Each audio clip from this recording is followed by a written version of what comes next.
Hello, and welcome to the seventh episode of JTB Sports.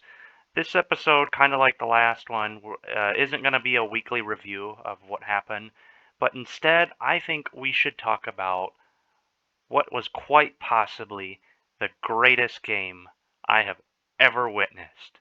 I am, of course, talking about the Detroit Lions versus Pittsburgh Steelers. What a glorious game.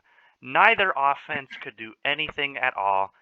There was fumbles galore, and it really looked like I remember the announcer saying at the end of the game when the Steelers fumbled for the last time.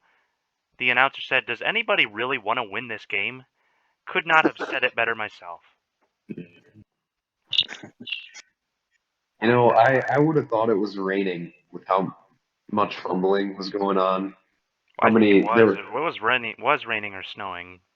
Okay, Yeah, well then that might make a little bit of sense. And there was also I saw there was a bunch of dropped interceptions, potential interception opportunities that people just I mean, completely you screwed name up. it. You name it, this game had it. Dropped interceptions, wide open receivers being overthrown, fumbles, stupid turnovers, terrible offensive line play from the Lions, and quite possibly the worst quarterback play I've ever seen from Jared Goff. It They was the played 4 quarters and a full overtime, and Jared Goff still only threw for 114 yards. Have to credit the fact that they barely passed at all, but I wonder what that tells you about Jared Goff or how much faith the Lions have in him. I mean, don't hype up Goff too much. I mean, Mason Rudolph gave him quite the run for his money That's as true, well. but you can argue that Mason Rudolph is at least a backup. Like he's True, clearly true. not starting material. Jared Goff was the quarterback in the Super Bowl a couple years ago. So hmm and got paid like one, like a Super Bowl quarterback. I'm So actually quite enjoying. I mean, obviously, I don't want to come off as like uh, wanting to see someone hurt, but I am quite enjoying watching Jared Goff's downward spiral. It's pretty funny, I it will is kind admit. of funny. Yeah, Oh man. But yeah, I mean, when I think about the game, like we were laughing our asses off in Yeah, Discord pretty well, much I the mean, whole game. so Brett, me and Jay were in a Discord chat during that game, and we didn't have it where we were at because we neither of us have Red Zone or NFL Sunday Ticket, so we were just watching the live game cast from like the ESPN ticker on the website. And I remember screaming quite a bit at just how amazed I was. I was so amazed that I was screaming. I mean, granted, I scream or yell a lot when I watch football, but I remember when the Lions had the chance to win the game on a field goal, a With 47-yard field goal. Really not that difficult for NFL kickers because I think Division 1 college kickers could probably make that. And what happens? I mean, granted, the Lions had a backup kicker, but not only did the kicker miss, but he was short by like 5 yards on a 47-yard field goal. It was absolutely beautiful. It was brilliant. Just absolutely brilliant. It was really gorgeous. I remember before the field goal, Thomas goes, "I am going to absolutely lose my shit if he misses this." And I was pretty much in the same boat. Like when he missed, I think I might have blown out my family's eardrums just from yelling. He he missed it. Oh my god. Absolutely glorious. Um, but let's not take away all the fumbles the Steelers had. It was just such a shit show. When we got to overtime, it was so just absolutely. It was like high school level football being played. I mean, no, I take that back because that's an insult to high school players. This is yeah, the pee wee level football I was watching because the Steelers, right after the missed field goal, right after they missed the field goal, the Steelers were in somewhat decent starting field position to go down and kick a game winning field goal of their own. What happens? The center shoots the snap right over Mason Rudolph's head, and they lose about 15 yards. So they basically have to throw the drive away. And like it was unbelievable. Like Thomas says, there's all these little things. Like there was one point when the Lions were in field goal range, it could have sealed the game. And we're like, okay, all they have to do is like gain 3 yards. They then proceed to have a -2 yard run, and then That's right. Goff That gets. actually was the drive they kicked the field goal and missed in overtime, or Was tried it? kicking. Yeah. So what happened was they got it in field goal range after actually getting like a 20-yard pass. I know, ooh, 20-yard. Jared Goff threw for a 20-yard pass. Wow. Anyway, uh, what happened was they were in field goal range already, and then Jared Goof got sacked, or they tried running. I believe Jared Goff got sacked on the next play, and Yeah, he got then sacked for like -10 yards, by the way. yep, It was a yep, long sack. yep. And then they just threw like a halfback screen on third down just to try and make up some of those yards so they could get back in field goal range, which they did, but there was a holding call on TJ Hawkinson. So it became like 3rd and 24. Luckily, the Lions threw like a screen pass that got them just enough yards to get back to like Pittsburgh's 30. And then after all that, the kicker like is short on the field goal attempt by like 5 yards. Just brilliant. Absolutely brilliance. It's really exquisite stuff. And I'm just trying to think through everything that happened. Like the overtime was what really capped it off for me. Like there was so much crap that happened. The Lions threw away the.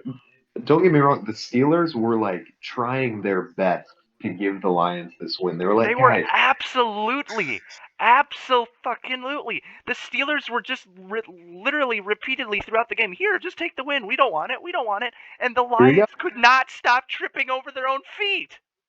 go. It's like Yeah, it was. parody. It was like watching a parody of a football team. They were like polite Midwesterners at an intersection. No, you go. No, you go. No, you. That was the whole game. And I can't believe how terrible Jared Goff is. I know we've already said that, but like I don't know. And 114 yards. Originally, when I watched the highlights, I thought for the first time when I watched the highlights, Jared Goff was taking a lot of hits and getting sacked. I guess he only got sacked a few times. I thought he got sacked more, but I guess not. I thought the reason was their game plan was because their offensive line was so bad.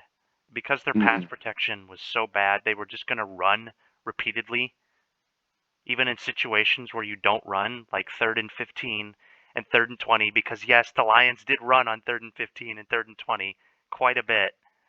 Um, But after watching the highlights again, no, that wasn't the case. Yes, the offensive line was terrible, but Jared Goff was just making such awful reads and either over or underthrowing his receivers left and right. Like, Jesus Christ, how bad does a quarterback need to be where they game plan not using the quarterback? Yeah, there was a lot of sloppy play. The screens, there was just like every like highlight play I saw from the Detroit Lions side, it was just like Jared Goff taking a step back, immediate pressure, and then he dumps it off to the running back, or it's a wide receiver design screen, and it was just so because sloppy. It was because unwatchable. apparently he can't throw the ball more than 10 yards without pissing himself. Actually, that 20-yard pass play I talked about was not like a lob, 20-yard lob. It was a short crossing route, like 5 to 7 yards over the middle, and the receiver ran for the rest of the way. The only few times I remember Jared Goff throwing deep was there was one time where he would have had the touchdown because the Lions receiver had like a step and a half on the corner. And Mm. what did Jared Goff do? He overthrew him by like 3 yards. mm. I just want to talk about the aftermath of the missed field goal. So after that, I thought it was over. Well, actually, I didn't Without a because I doubt. knew how terrible the Steelers were playing as well.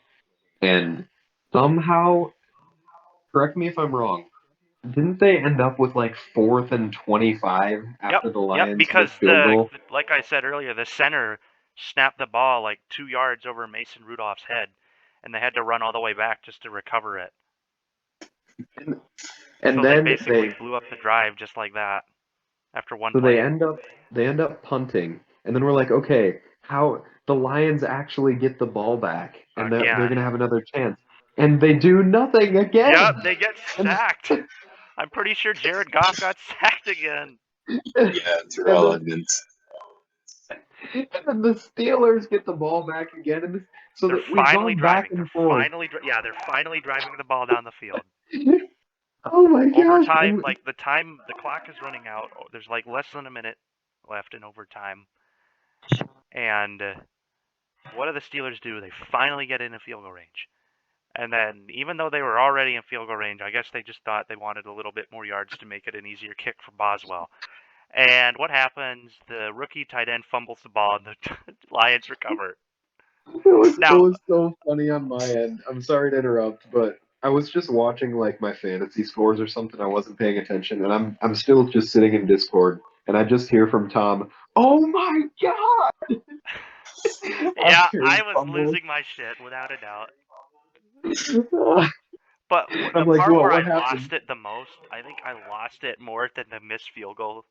This was untrue, or like this wasn't what I thought. So the ESPN ticker, after the Lions got the ball back with like 8 seconds left in overtime after the fumble, it didn't say that the Lions ran another play after that. So I actually thought that they just needed. They gave up. Yeah, I actually thought, and I was fucking shouting at the top of my lungs. Jake could tell you, oh my fucking god, they just gave up. They just fucking quit. They just fuck this. We're not gonna win. Just give up. Unfortunately, now that would have been legendary if they actually did quit. But unfortunately, they tried doing a lateral and it didn't work. But if they actually just need it, because you would think a team would never just quit like that. But coincidentally, when they lost the embarrassing game to the Bengals last year, they were down by 10 with like 15 seconds left because the Bengals had just kicked a field goal. And I thought, well, they're just going to like chuck it up, Hail Mary, or do something. No, they just need it. Like, wow, you fucking quitters. That's like the definition of quitting. I guess in a sense, I kind of get it. You probably don't want to risk injury to players on an unnecessary play, but it is kind of pathetic that you have to knee. I think if you knee when you're losing, that's really pathetic. But I really wish that the Lions had actually needed that scenario, because that would just perfectly summarize the Detroit Lions as a whole. Just like, fuck it. We're too shit to win. Let's just give up. Oh my gosh! And then the Detroit Lions Twitter afterwards, they just post like 3 shrug emojis. Yeah, it was a tie, and then I was looking at their Facebook, and it was just 3 shrug emojis. Oh man! I guess it's not a loss. And then after I thought it was over, after I thought the complete shit show of a game was over, about an hour after the game, an ESPN notification pops up on my phone, and it says Najee Harris was unaware that you could tie in an NFL game, and so he was ready to go to a second OT. And then, I don't blame him, because that's one thing I hate about. That's one thing in the NFL I think they should change. I wasn't a fan of them playing 17 games. I was not a fan of them allowing like linebackers, receivers, and running backs to go to single-digit numbers. But for the love of God, why the hell are ties still a thing? And to make it even worse, overtime used to be 15 minutes, just like any other quarter. But in like 2018, they switched it down to 10. Why? Do you want ties? You know what I think? I think ties exist for the exact reason that we just saw. I don't think that game ever would have ended. Nobody would have ever scored. Quite So possible. At least go to 2 overtimes, though. yeah. Because this makes me think of the soccer team at the school I go to. It was tied 0-0, and it went into overtime because neither team could do anything at all. It was just abysmal. So we had one 10-minute overtime, nobody scored. We had a second 10-minute overtime, and nobody scored again, and then it was a tie. Then it ended in a tie. Thankfully, the game mercifully ended. But I think they should at least do 2 overtimes, or at least go to 15 minutes. Go back to 15 minutes, because there was absolutely no reason to shorten the overtime from 15 to 10. Yeah. Yeah, my vote would be for 15 minutes personally. Yeah, I'm kind of, at the same time, I am kind of glad it ended in a tie, because neither team deserved to win that game. Like, because I'm a Bengals fan, I wanted to see the Steelers lose, but I guess tying's Yeah. good enough, considering the Lions sure as hell did not deserve to win that game at all. Yeah. Man, I do. Now that we kind of discussed the game, I do have some numbers brought up that I did find that are just kind of interesting to think about. So the Steelers, they had 3 turnovers in this game. The Lions didn't turn over the ball at all. There's that one Mason Rudolph interception that's just completely behind Which his was receivers. awful. I forgot to even mention that. He was trying to throw a check down to his running back, and it Yeah, was completely off target, completely overthrown. and then there's 2 fumbles. One of them came in the Steelers' first drive in overtime, where I thought when I saw the highlight, I thought Deontay Johnson was gonna like break loose for like 50 yards, and he gets He did. stripped. It just Yeah, he until did. the part where he had to go down or go out of bounds, he let the corner or the safety strip the ball or punch the ball out of his arms, and the Yeah, Lions got it. yeah. And then I don't remember what the other fumble was, but the big fumble was that overtime fumble. Which was Pat Fryermuth, the Oh Steelers' yeah, second-round pick to the that's tight end. right. That's right. Yeah, That's basically what put the game on ice. yeah. Another interesting stat. So, despite how good the Steelers' defense is, the Lions ran like all over them. They averaged nearly 5 yards a carry on the Steelers, Didn't and DeAndre Swift run like 40 times? I'm not sure what he had for I can't remember. attempts. I'm probably exaggerating that, but I swear he carried it almost 40 fucking times.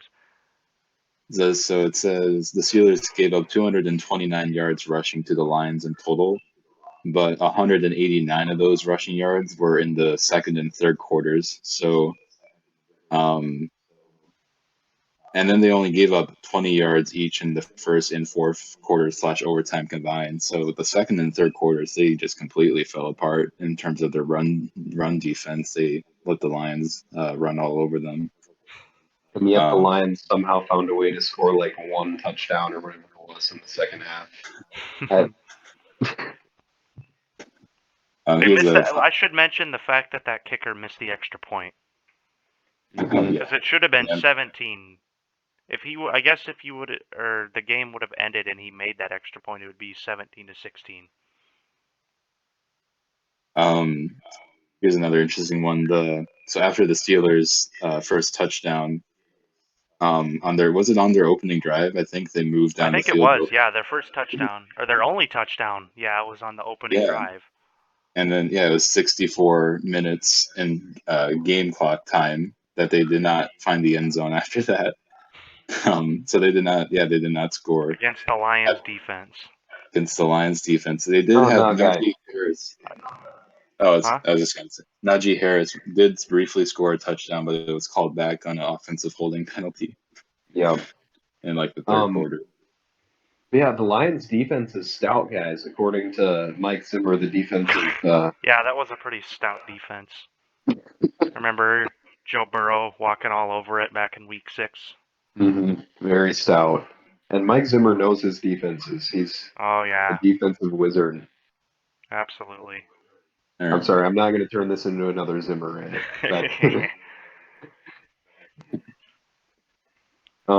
But I know the Lions had they had like a 30-yard breakoff run by their rookie running back. That was their touchdown. Both of their touchdowns were like big runs, weren't they? I think so. Yeah, one was DeAndre Swift, and then the other was a guy I'd never heard of. He has a really good name. I forgot how to pronounce it, but I'm gonna have to look it up. It's like Abuziwe or something like Aguki Buki. I can't remember. Aguki Buki way. The Lions have their players. They have a lot of cool names on their roster, like Amon-Ra St. Brown. Yeah. Penny Sewell. Penny's a cool name. Um, I don't know. They got a lot of interesting names on Too their bad he team. sucks. Yeah. Yeah. It's his first year. I guess I'll cut him some slack. But I remember losing my shit when they didn't draft him. Since he didn't draft him, and they got Jamar Chase. Now I don't want to make this about Cincinnati. We're both attempting to break off into our own teams again. Well, this was certainly a much shorter episode than our normal ones. We just wanted to talk about what we thought was the greatest game we ever witnessed. I highly doubt we're going to get a game as great as this one for the rest of the season. So, with that being said, we will see you on the next episode of JTB Sports. See you later.